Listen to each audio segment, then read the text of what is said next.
Jennifer, Robert, Michael, thanks so much. Jennifer, Westacott, first to you. The Strong Australia series from the Business Council continued today, a focus on Wagga and the region. Give our viewers a sense of what the Business Council of Australia wants in terms of your budget submission as it relates to cities and regions like Wagga.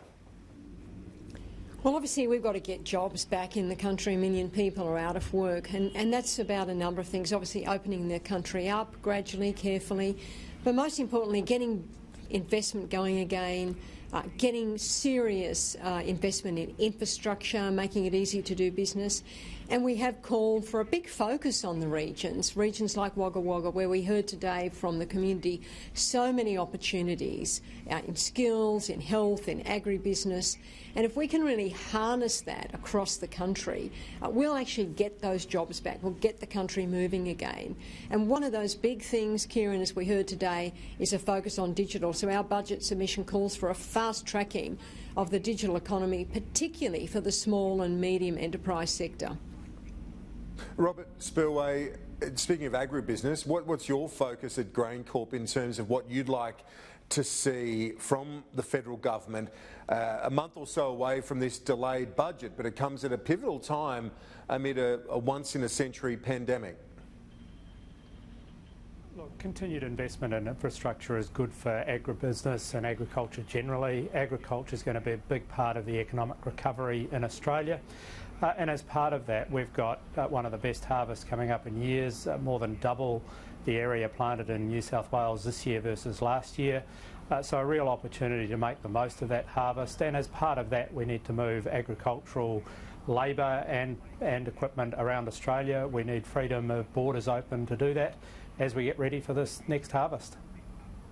Yeah, well, that's good news that it's going to be a good harvest, and good news indeed. Michael Keys with us as well from the city of Wagga. Michael, when you look at the future for that region, for your city and region, it's not just about agribusiness though, is it? You're talking about a world-class health and knowledge precinct, for example, as well, with a number of university campuses in that part of the world. Absolutely. We've got a very diverse economy that has carried us through difficult times that we've had, but also looking to build into the future.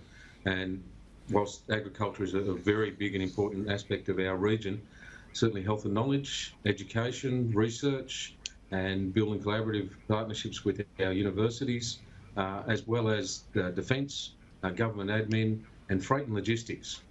So freight and logistics are going to be a big part of our future as well for the region.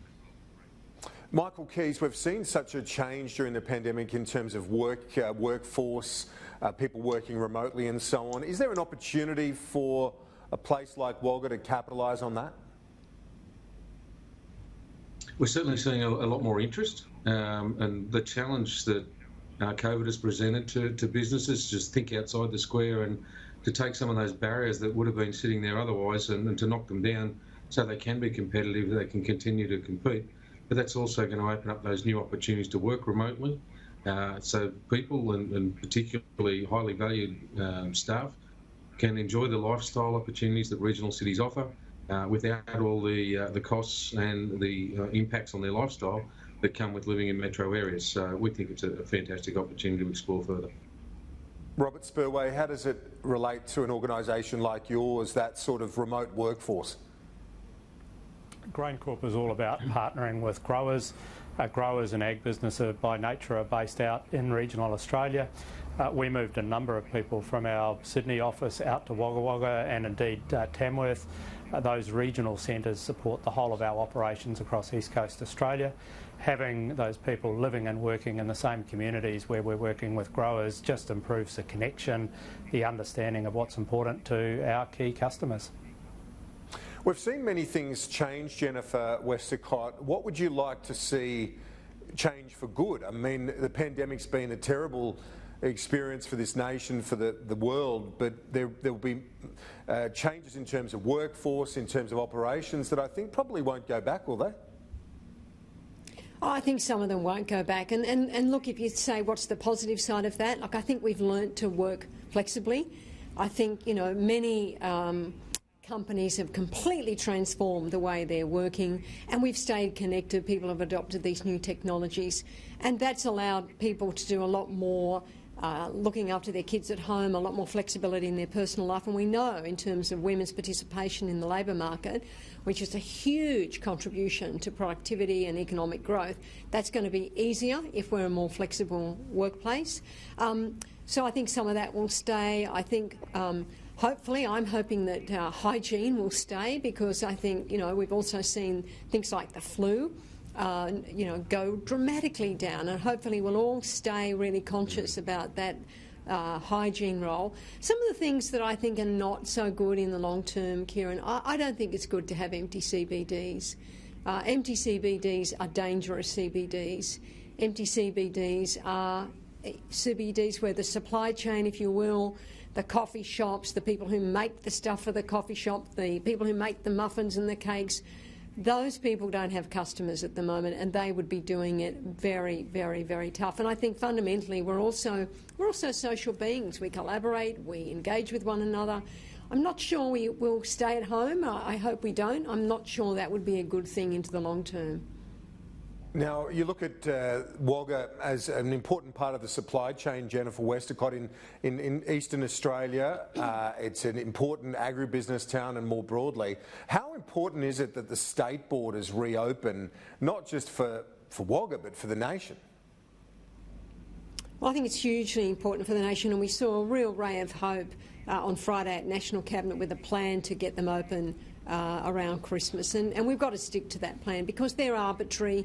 You know, the better strategy is the local containment strategy, which we're seeing in New South Wales, really effective, very, very tough local containment, very effective tracking, tracing and isolation.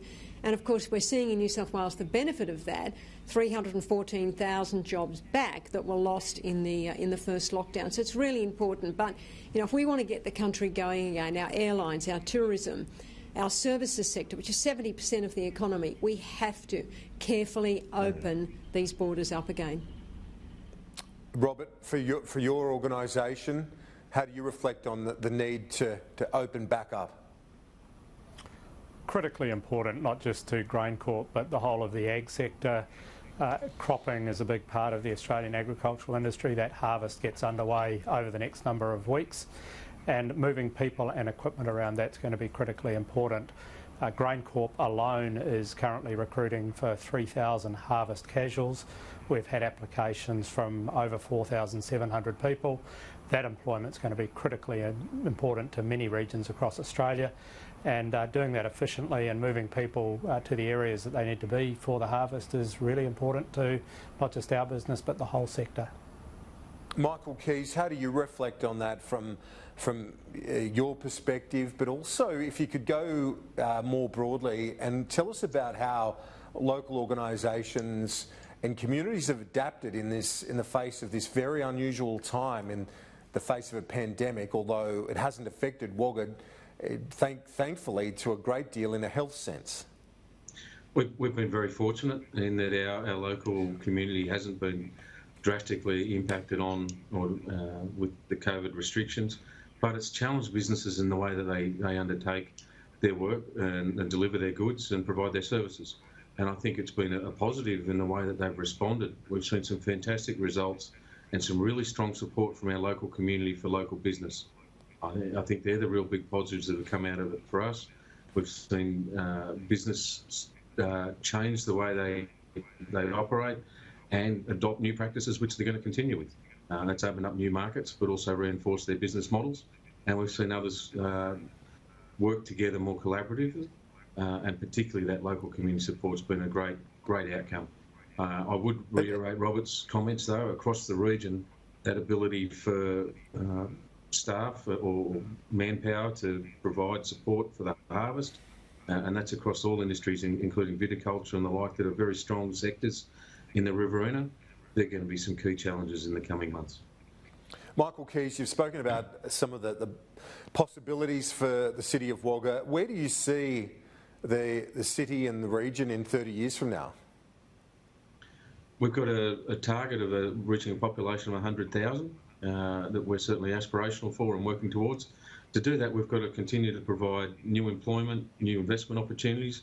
We're working very closely with the different levels of government, and I think a whole of government approach, as well as private sector partnerships, is going to be critically important to lift us out of where we are and to create those new opportunities, but build on the potential. And that includes inland rail, our freight and logistics hubs, a key partner there with Visy Logistics, as well as our health and knowledge precinct and those relationships with universities and TAFE, training and education and research. Jennifer Westacott, as we await the budget, there's going to be a big focus, as we know, in terms of trying to prompt and promote private sector investment. When it comes to the public sector, though, Commonwealth and state, how important is it that their spend, their infrastructure focus is coordinated, particularly in a region like the one we're talking about around Wagga? Oh, it's hugely important, Kieran. If you can get the Commonwealth, state, local government spend working together, you start to get that scale that Michael's talking about. That gives you not just national standing, but international standing. And suddenly you become an attractive destination for a global company to maybe put its data analytics centre or something in a city like Wagga. And then if you combine that with private sector investment, which is why we're calling for this 20% investment allowance, which would power up investment, people putting on plant, machinery, equipment, digitising their businesses, training their staff. That allows them to compete more readily on those international markets. You get all those things working together and you start to get real momentum, which is why in our budget submission we say you've got to focus on regions. You can't focus on every region. You've got to pick particular regions which have got the sort of ingredients that the City of Wagga's got and really power them up, because that will power the country up as well.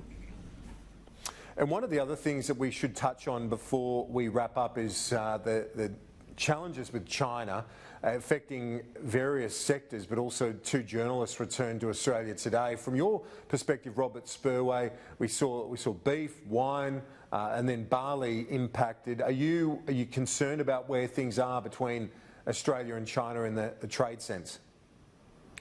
Look, what's important is an enduring relationship, agribusiness and food generally. It's a great time to be a farmer, a great time to be in food because people always need to eat. There's good demand around the world. China's a big part of that. So our Chinese customers need our supply, we need them. Making sure we're working together to achieve that's critically important over the long term.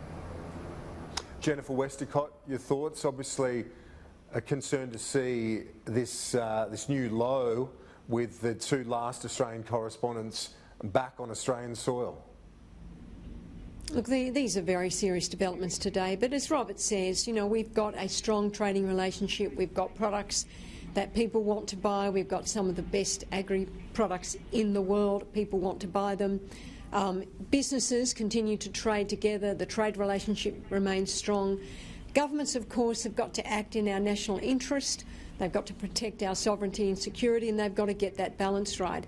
But I do believe that we've got very mutually dependent economies. We've got to kind of make sure that we run that balancing job that I think governments of all political persuasions for long periods of time have done very well. And we've got to remember we're not the only country in the world that's having a challenging relationship with China.